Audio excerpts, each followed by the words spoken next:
On this episode of Newt's World, there is so much news coming from the White House every single day, it's almost hard to keep up with it all.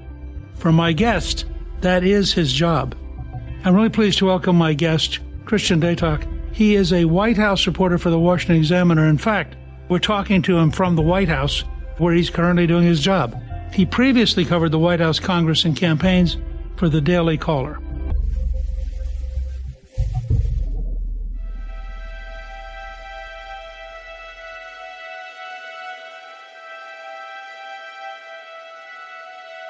Christian, welcome, and thank you for joining me on Newt's World.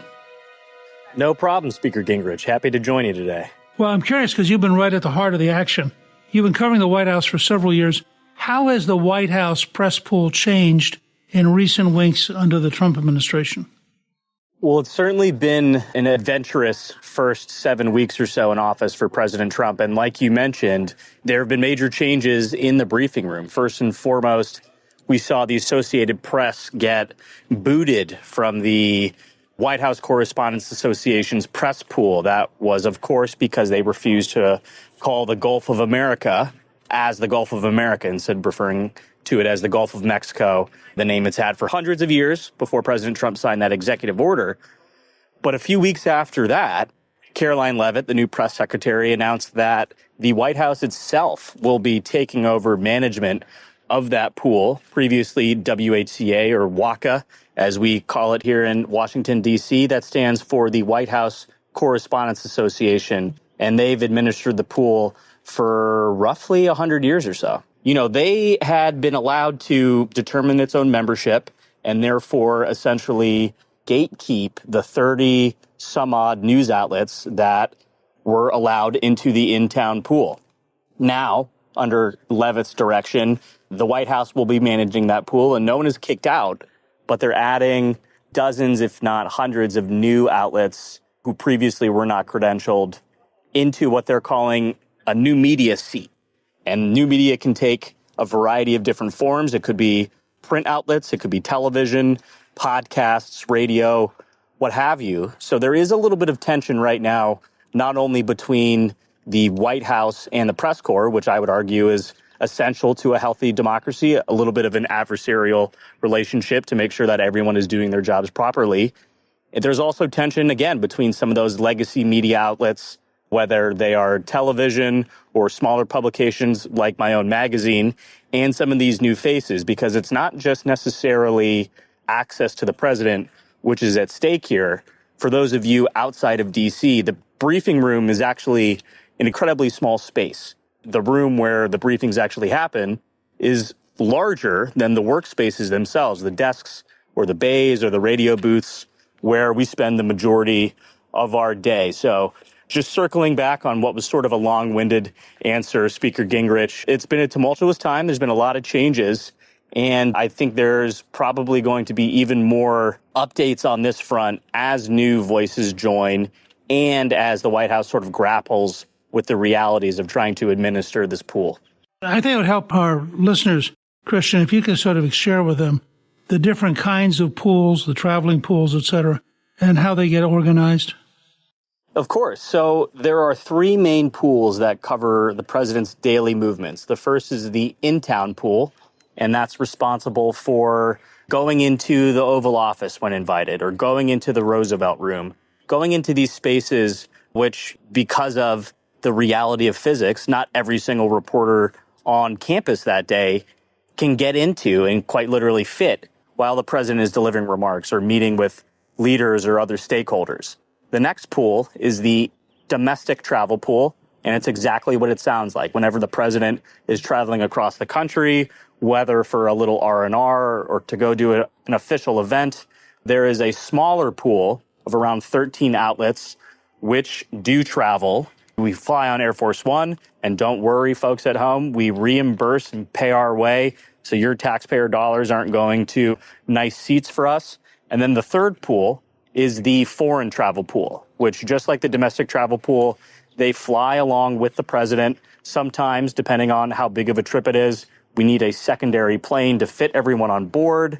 And again, you follow the president and his daily movements so that outlets who cannot make that trip can get an accurate view into what is actually happening at these meetings and therefore communicate to voters, their readership, their viewership, exactly what is happening on these trips. It's an essential part of newskeeping here in D.C. because ultimately that's what we do. We provide a utility to voters so that they can keep checks and tabs on the government and make sure they're operating not only in the way they say they are operating, but delivering on those promises to voters across the country. From your perspective, were there problems with the White House Correspondents Association? I mean, obviously, most of the traditional media has been consistently anti-Trump, but did that really show up in any practical way, or was that something that did not affect it?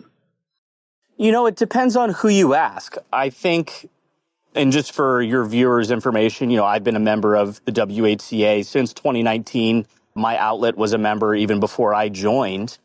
I think there is sort of a disconnect with the actual authority that WHCA has in that room. Again, whether that is sort of maintaining the seat chart for the briefings or, again, allotting out desks and whatnot for people to work in. There's a disparity between that and then the practicalities of having to interface with the White House to try and keep all these things together. And, during President Biden's term in office, we saw a severe lack of access, not just for conservative outlets or smaller outlets, but even for what some people might consider to be left-leaning outlets like NBC News or even Politico. There really was no access to the president or his senior staff. Now, that was a conscious choice by the Biden White House to sort of keep him out of the spotlight as much as possible. So there have been problems with the WHCA, but I will say I don't believe there was never a real exclusion problem in terms of outlets or individual reporters being allowed onto the White House grounds or gaining membership to WHCA. It's more of a behind-the-scenes beltway type of thing on the boring administrative sides. And I do think, again, just in terms of the monumental undertaking that the White House has thrust upon themselves, there are hundreds of outlets in this pool. So when you're talking about the 30 people who actually follow the president around on a daily basis or travel with the president on Air Force One, there's sort of a disconnect between what we're actually doing here and what folks at home and cities or, rural areas across the country think we're doing. So perception is very important. Optics are very important. And I think that was probably one of the greatest problems with how WHCA operated in not communicating what we are all actually doing on a daily basis to the American public. But internally, it did seem like we were pretty unified heading into the second Trump administration. And we had the benefit of understanding not only how this president operates, but how some of his senior aides might have interfaced with the media and give transparency on important issues to everyday Americans. You had mentioned in passing the difference, but what's it like to suddenly have a president who's giving random press conferences all day long compared to Biden, who was hidden virtually all the time? Depending on the day, I'd say it's a great thing. Sometimes if I'm at the end of the week and running on very little sleep, I might say, come on, Don, can we maybe save this one for Monday? So it's a blessing and a curse. But I think ultimately, again, whether you're a fan of this president and his policies or not, the American people deserve a window into government. And so having a president like Donald Trump, who is willing to speak to the press on basically a daily basis, on the whole, that is a huge positive and certainly a big improvement compared to President Biden, who, for all of his faults, I do think we can all now say effectively that his messaging strategy was not the right one, because Donald Trump is in the Oval Office now and Joe Biden is somewhere in Delaware. It was sort of ironic the amount of effort the Democrats put into talking about democracy while they refused to hold press conferences, and the degree to which Trump is just, in the Jeffersonian sense, being very democratic, small d, basically randomly answering all sorts of people. I've never seen anything quite like it, frankly. I don't need to explain this to you. You've had your own illustrious career here in D.C., and that's just sort of the nature of the political beast. A candidate will say whatever they think gives them the best advantage over their opponent. And in this case, the Biden team clearly thought framing President Trump as a threat to democracy or an undoing of the Constitution, that would earn them points with voters. And it did not. I mean, it looked like the election was much more a referendum on the economy and the current and still ongoing inflation than it was about President Trump's actions on January 6th or anything that led to his impeachment surrounding Ukraine. So that was a major miscalculation by Democrats. I'm not super surprised to hear them use that type of messaging during the campaign last year.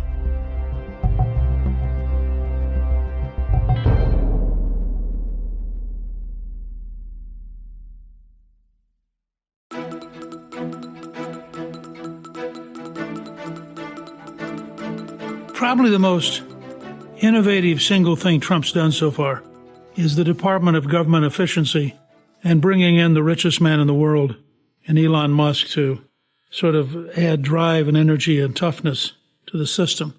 What's your take on the whole notion of the Department of Government Efficiency? My take is complex. I think if you ask folks on either side of the aisle, there's pretty clear consensus that the federal government has grown too bloated, and we could use a lot more oversight when it comes to how we spend taxpayer money. I mean, just look at Bill Clinton, who balanced the budget in the 90s, and he cut, I don't have the numbers directly in front of me, but hundreds, if not thousands, of federal employees in an effort to get our budget back under control. So there is consensus in wanting to address this issue. I do think DOGE, in their initial rollout of how they took this project on, has made some mistakes. And if you look at Elon Musk's track record, it looks an awful lot like how he handled any of the businesses that he has purchased or that he has launched on his own. He's used to dealing with a significantly smaller shop than the federal government. I think there's something like 2.4 million civilian federal employees. That was before DOGE began firing some of these employees. And they also cover a significantly wider range of issues than, let's say, Twitter, formerly known as X, was responsible for, right? So there's a lot of moving parts here. And Mr. Musk's general approach, which appeared to be come in, break everything, and then rebuild from the ground up, I don't think necessarily worked as well with the federal government as it would have, say, a tech startup. Now, there are a lot of positive developments. I'm happy to see that DOGE and Musk will be auditing the Pentagon alongside Defense Secretary Pete Hegseth. I think they could have sort of foregone a lot of this criticism, at least on the left, had they led with the Pentagon. I mean, it's our biggest budget line item. And again, there's consensus on trying to reduce American defense spending. That's gone back for decades. I mean, I'm not that old. I'm coming up on 34 years old. The bulk of my memory is post 9/11. And for as long as I can remember, even throughout President Bush's wars and campaigns in the Middle East, there was a pretty conscious voice from the mid-2000s on saying, hey, we need to limit this. So again, I think from a strategy standpoint, they have made some errors, but generally this emphasis that DOGE has placed on firing employees, identifying waste, fraud, abuse, bloat, whatever you want to call it, shows that the Trump administration is very serious about this issue. It wasn't just lip service in the campaign. And I'm a little shocked at some of the surprise we're seeing because, you know, the Trump administration telegraphed this for the last at least 2 years since Donald Trump announced his 2024 campaign right after the 2022 midterms. I don't think people should be shocked by what DOGE is trying to do it. But like the president said last Wednesday or Thursday, you know, Mr. Musk could be using a scalpel, but instead he's trying to go in with a chainsaw right now. So if they hone their approach, I see positive headlines for DOGE in the coming days and weeks. But as it stands right now, I do think they need to amend their methods to some degree. Yeah, I was surprised. I guess it was a Associated Press analysis that went through, indicated that a lot of the claimed savings, in fact, didn't occur. So this is what I'm talking about. There have been some discrepancies. DOGE, again, because they have sort of streamlined the workforce that they are employing, they don't necessarily have all of the career bureaucrats who could assist with putting together a website, monitoring all this money that they've identified. And so on their quote unquote wall of receipts, which DOGE is updating daily and adding to and taking things away from, there have been some mistakes made. Part of that is because of faulty data that they have gathered from the federal government itself. Part of that, though, is because I think Elon Musk and his team are prioritizing speed over anything else right now. And again, when you're dealing in a fast-moving, tech-based startup world, speed is king. But this is the United States of America, and you're auditing essentially the entire federal government. I think accuracy should be more important than speed. Look, DOGE is set to expire sometime in 2026. Of course, Elon Musk is on a special government employee contract, but he could be extended. So they have time right now. They have 4 full years to come in and fully root out all of these sources of financial corruption or waste, whatever you want to quantify it as. And I do think they are losing goodwill with the American public with every single error that they post up there. It might sound like I'm being too harsh, but again, this is what everyone signed up for when they joined the Trump administration. They know there's going to be media criticism, but that, again, on the other side of this conversation, I think we're forgetting about the American voters here. And people want to see their taxpayer dollars put to good use. They want to see the president that they voted for carrying out the agenda he laid out on the campaign trail. And so therefore, I do really want to see Mr. Musk try and scale back some of the speed, scale back some of his, adversarial confrontations with other members of the Trump administration, be they the cabinet or otherwise, and work together. Because ultimately, if there is severe political blowback to all of this, let's just say hypothetically Democrats win the White House in 2028, they have a majority in Congress, they're going to be able to undo a lot of the work that the Trump administration has done if they don't do it in a way which is, 1, foolproof, and 2, proves to the American public that, yes, again, you might not have voted for Donald Trump, but you cannot deny that what he is doing is good for the government and for voters moving into the future, no matter who is in the White House or which party is in control here in Washington. I tend to agree. I think that they've got to get more accuracy. And I think that the style that Musk developed brilliantly at places like SpaceX and Tesla do not work when you're trying to move a system this big and this complicated. But the sense of urgency and aggressiveness probably is vital to getting anything done because, the system's designed to avoid change. We just got a poll back at the America's New Majority Project where by a pretty significant margin, the American people, I think it was like 55-38, the American people would rather make mistakes and move fast than have the whole thing bogged down and not change anything. So it's a mixed bag right now. Let me ask you about another mixed bag, which is this whole fight with Canada, which has had, I think, in the short run, it has brought the Liberal Party back from looking like it was going to lose by a disaster. Now I think they're basically tied with the Conservative Party. How do you read the whole Canadian-U.S. situation? I view the U.S.-Canada situation right now much in the same way that I view a hockey game. I mean, really, there are blows being thrown on both sides. You might have fans in the stands booing whichever anthem they don't appreciate. But I mean, I do think one thing is clear in that this tariff specifically on Canada and Mexico, which the White House will say is not necessarily about trade, but is more about addressing immigration and fentanyl trade here in the United States. This is having a severe negative impact politically for the Trump administration up north. Again, if you look at the polling, Pierre Poilievre and the conservatives were slated to win a landslide in the federal elections this coming October. Of course, Justin Trudeau resigned in January, and he was just replaced by Mark Carney over the weekend. And now, again, because of this sort of renewed sense of nationalism that the tariff war has fostered among Canadian voters, the Liberals, like you mentioned, are neck and neck with the Conservatives again. It's a crazy swing, and they now, in some polls, have their first lead over the Conservatives since 2021.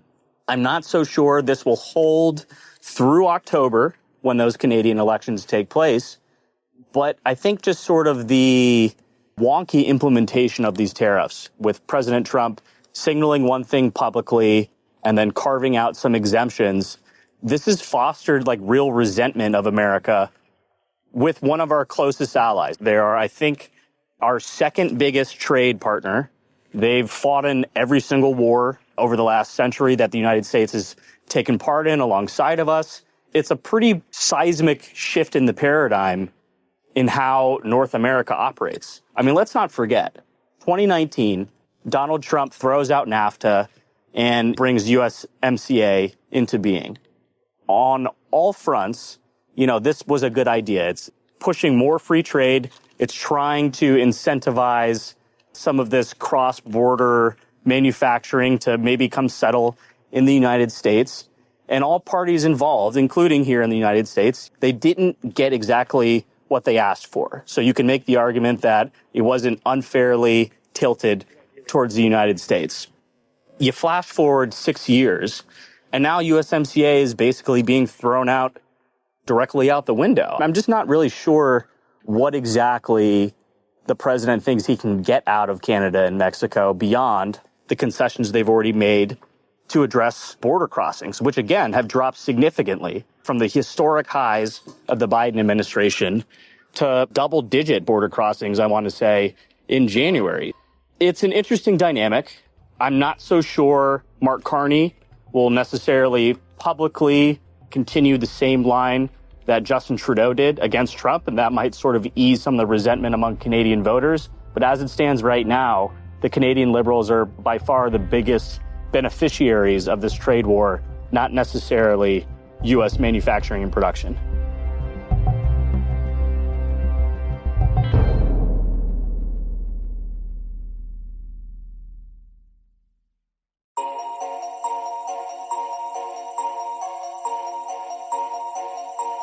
How do you interpret the entire strategy on tariffs?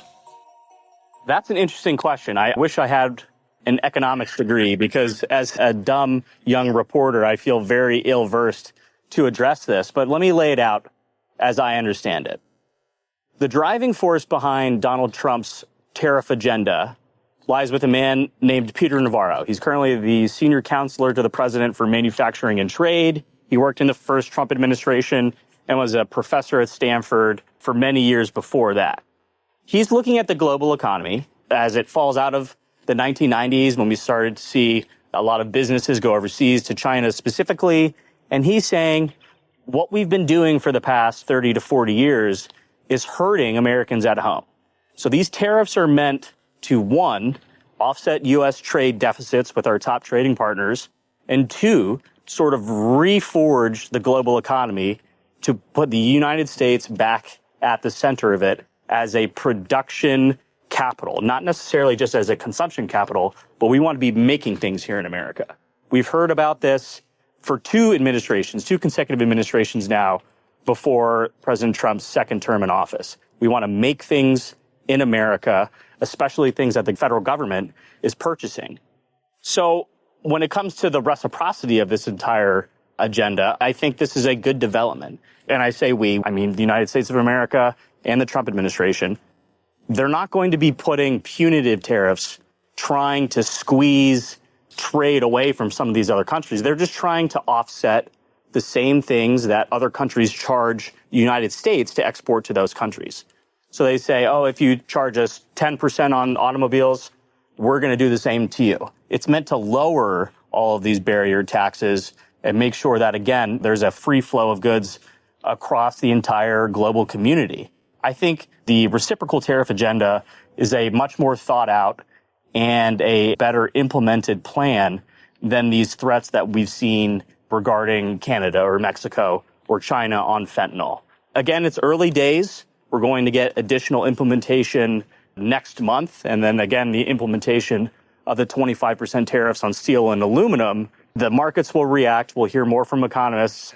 I think this leg of the second Trump term's economic platform is one that they will stick with.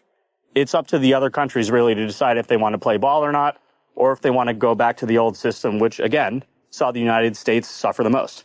From your perspective, have you been surprised by just the sheer scale of what they're doing?